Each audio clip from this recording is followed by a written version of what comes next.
Chantel, welcome to the show. Hi, I'm so glad to be here. Oh my gosh, can't wait for the season to kick off, man. How badass was it finding out that you had made it onto the greatest show in reality TV history? You get to play Survivor. Honestly, it was mind blowing. Like, I could not believe it. Like, I was jumping up and down in the house. I think I fell off the bed. Like, honestly, like, I went into the game with injuries because I was like so excited, kept jumping off of things. But like, yeah, no, it's unbelievable. And my friends had a hard time believing it, but it was incredible, certainly. What did you sacrifice to make it happen, and how did you prepare for literally the ultimate experience?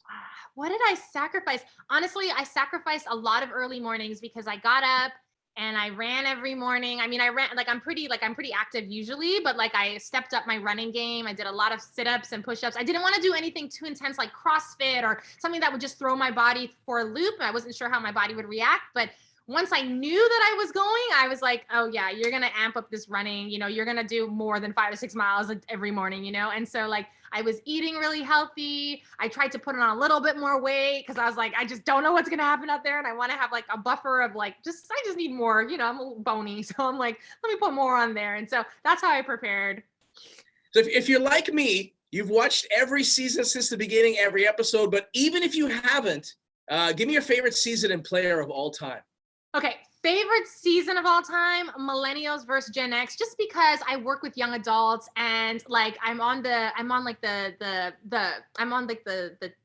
tail end of millennials, like so like I kind of get the Gen Xers and the Gen Z, like so that's I love that. That's like my language, like generations. I love that stuff. So Gen X versus millennials was like my favorite season, just seeing the differences, seeing all the connections and all the twists and turns. That was an incredible season. But my favorite player of all time would have to be Sandra, just because she was unapologetically herself through like every time that she played.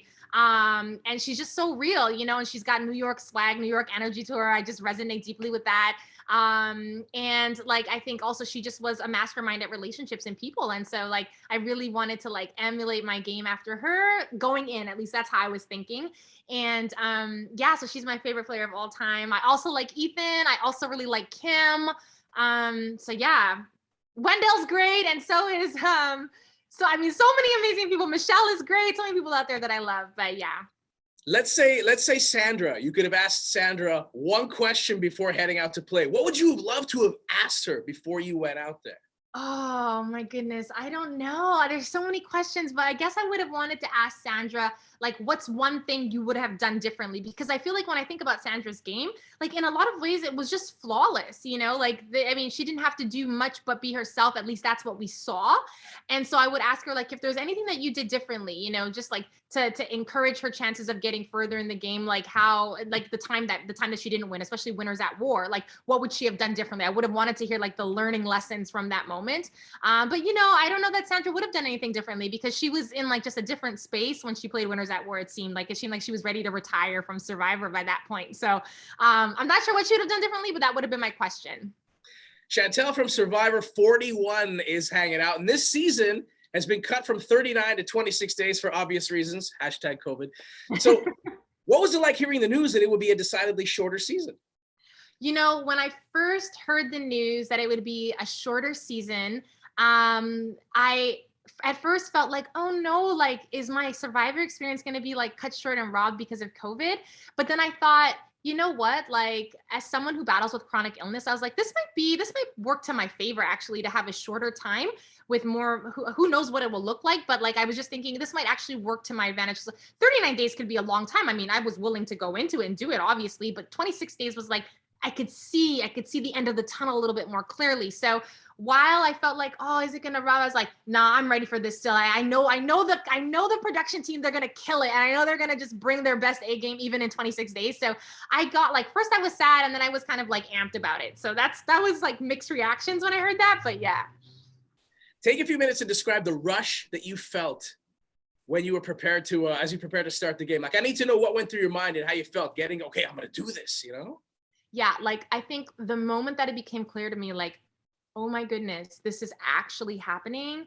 Like I felt like, I think I had goosebumps all over my body. Like I was just like, oh my goodness, Shan, like, are you ready for this? Like, do you like, And then I was like, cancel culture. Like, what if you say something that's crazy? What if you do something that's crazy? Like, all these things ran through my mind. Like, I was like, I just don't know. Like, and I felt nervous. And I was like, what if you get like a medical evacuated? What if it's like, what if you get voted out first? Like, there was so much fear and anxiety. And then after that passed, I was like, I was built for this. Like, yes, I'm going to do this and I'm going to rock it. I'm Canadian.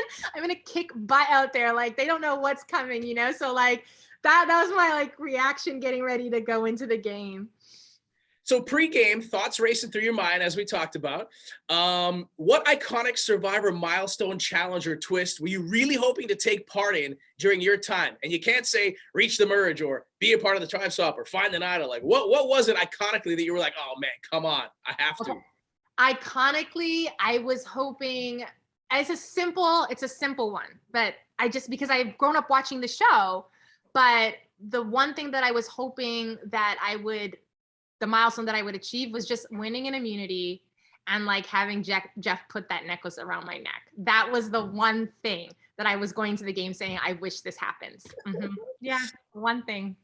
So you're from Toronto, but you're living in Washington, D.C., correct?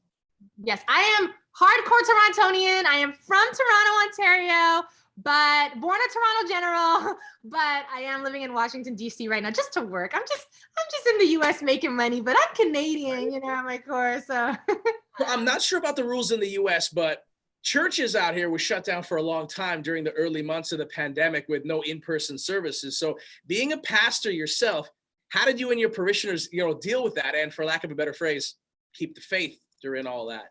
yeah, I was pastoring at that time at a church in Los Angeles, and we shut down because, it was like I feel like it was like a 7,000, 8,000, 10,000 member church.